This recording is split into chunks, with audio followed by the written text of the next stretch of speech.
нагоре и най-накрая трябва да ги разходим в различни посоки. Разбира се, оттам тече вода. Тук най-отгоре на тези колони има и глави на змии, разбира се. А най-отгоре на тези глави на змии има един голям златен котел. Значи, от трите колони се издига водата и тя се стича от главите на змиите. Водата е символ на луната. Луната е символ на жената. А разбира се, там, където е котела, гори огънят. Огънят е символът на слънцето. Слънцето е символът на мъжа. Това е един езически паметник, но този паметник е намерил място и е съхранен до древна вечер, разбира се, когато дори градът е приел християнската религия.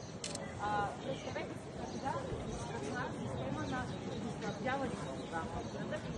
От тази колон тогава тече водата. Успели сме да западим една от тези глави на змии, и то не е цялата.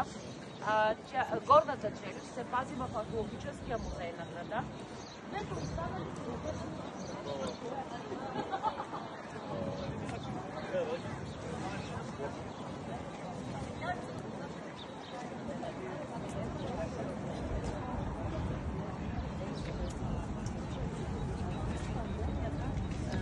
управниците от Британския музей най-официално заявиха, че при тях няма такава змейна колона. Значи от Британския музей тя е изчезнала безследно. Да само една змейна глава може да се види на територията на нашия археологически музей, който се намира във втория двор на първия султански дворец Топкапа. И третата колона, която виждате, ако леко се извърнете зад гърба ви, тази порфирна колона още се нарича египетска колона. Защо? Защото на нея виждаме египетски иероглифи, скъпи гости, и още защото е порфирна колона. Тя е пренесена от Луксорския дворец. 1490 година преди новата ера тази колона е била издигната пред Луксорския дворец в чест на фараона Тутмосис III, който завладява древна Месопотамия.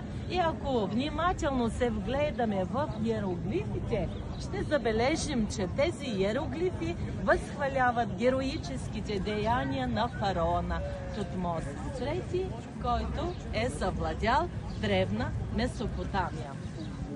Най-отгоре искам да ви обърна внимание, там където всички точки се съединяват, веднага под триъгълната част виждаме изобразен бога на слънцето Амон-Ра, а пред него е коленичил фараона Тутмосис III, който е завладял древна Месопотамия. Обърнете внимание, тази 25-метрова порфирна колона е издигната върху специален мраморен барелев.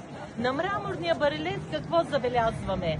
Че в централен план е изобразен императора със своята свита. По този начин се пропагандира императора и императорското обкръжение. Още какво забелязваме?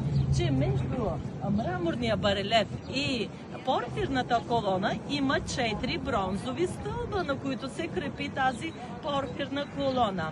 Тези бронзови стълби придават ергономичност на тази 300-тонна тежка порфирна колона, скъпи гости.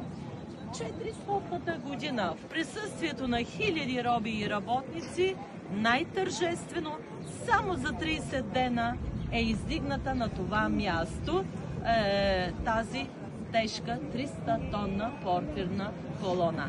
След малко ще минем покрай колоната и аз искам да ви обърна внимание на основите. От източната страна долу ниско в основите и южната ще забележите най-различни сцени на танцуващи девойки, на роби, които се опитват да изправят колоната, други да подхвърлят пясък, т.е. описват сцени при повдигането на тази тежка колона.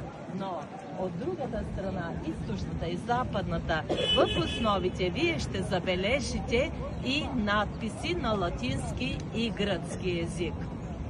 Тези надписи ни напомнят за времената, когато известно време градът ни се намира под латинско влияние. 5 век преди новата ера. А след това преминава известно време под гръцко влияние. А 400